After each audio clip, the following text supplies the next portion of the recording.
All right, in other videos, we have talked about gluconeogenesis and separately about the Calvin cycle, both as ways to synthesize glucose.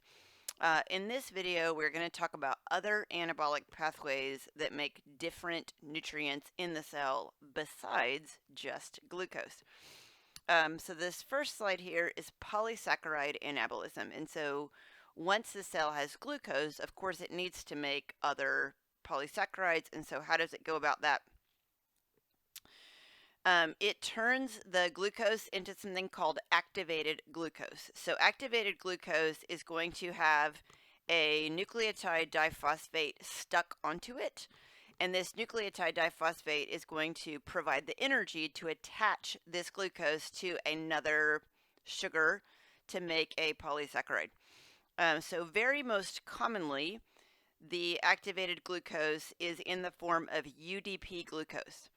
So if you guys remember when we talked about peptidoglycan, there was the UDP NAG and then the UDP NAM. So UDP is really commonly attached to sugars to activate them, which is basically to provide the energy for that sugar to be involved in forming a new bond.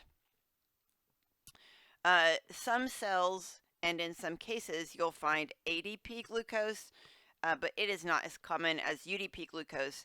In either case, both of these with the nucleotide diphosphate attached to the glucose are called activated glucose. So when you make a new bond, you need two things, energy and electrons. And so the energy comes here from the nucleotide diphosphate, and the electrons come from NADPH. We call them reducing equivalents because to reduce something is to give it electrons. And so NADPH is doing the job of the electron giver here. And so this is called reducing equivalents, and they are from NADPH. So that's how the cell will make polysaccharides. How will the cell make lipids? So if you guys will remember when we talked about lipid catabolism, lipids are broken down through the beta oxidation pathway 2 carbons at a time, and these carbons come off as acetyl coenzyme A, which can then go into the Krebs cycle. So when the cell builds lipids, it also builds them 2 carbons at a time. The enzyme that is involved here is called fatty acid synthase. So it builds them a little bit differently than you might expect. And so it starts with the 2-carbon acetyl coenzyme A, but then actually every 2-carbon addition step requires malonyl-CoA, which is 3 carbons. And so somewhat different than you might think.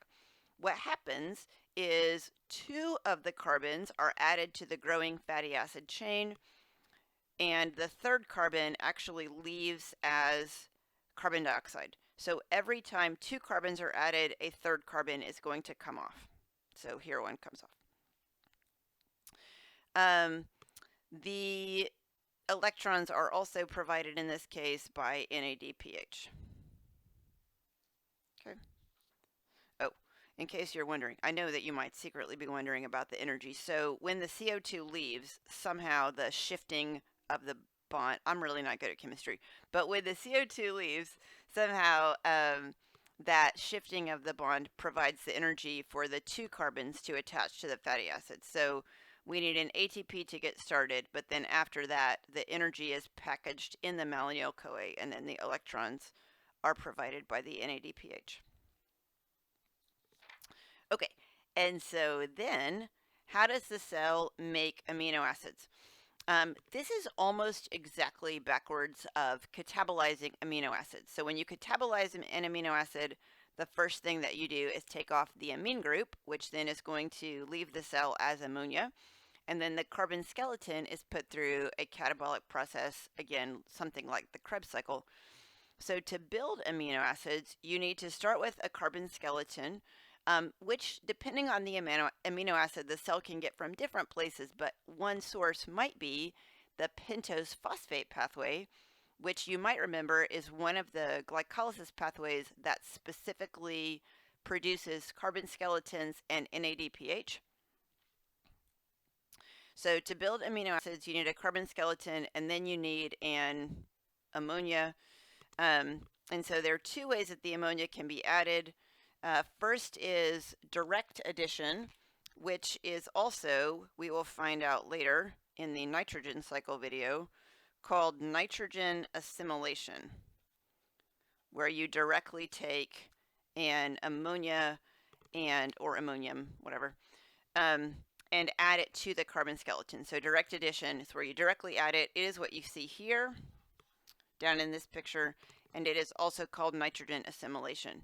Transamination is when you have an amino acid such as this glutamate here, and you pass the amine group to a different carbon skeleton to make a different amino acid. And so we will learn that both nitrogen assimilation pathways that we're going to talk about actually form glutamate. And so then once the cell gets the glutamate, it just passes off the amine group through transamination in order to make a different amino acid. One important thing for you to know about this is every amino acid has its own transaminase. And so if you think of your favorite amino acid, then to make that amino acid from, for example, glutamate, there would be a different transaminase than possibly my favorite amino acid.